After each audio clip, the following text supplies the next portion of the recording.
So by now you've probably heard of Renee Nicole Good. She was murdered by an ICE agent on January 7th, 2026. But have you heard of Keith Porter?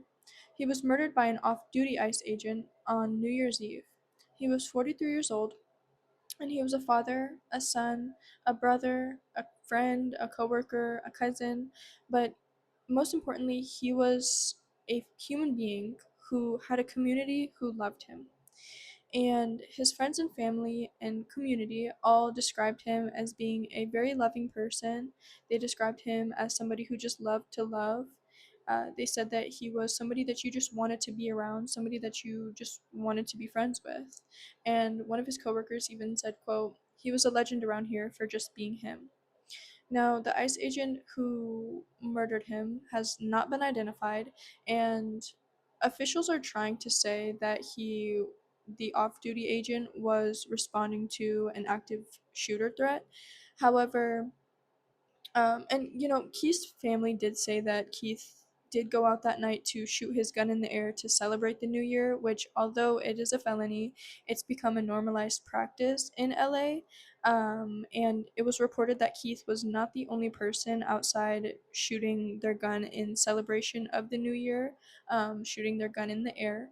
And Keith's mother actually said that Keith was on his way home whenever he was murdered. So he wasn't actively shooting his gun whenever he was murdered. And it's very important to note that the off duty ICE terrorist went to investigate rather than calling the police. Because regardless of their working status, an ICE agent only has the authority to carry out civil law.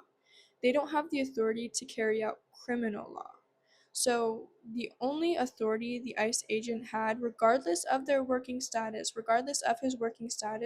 was to call the cops in that scenario. But he didn't call the cops. He took it upon himself to shoot a man. That's what he did. That's what happened. He simply shot a man.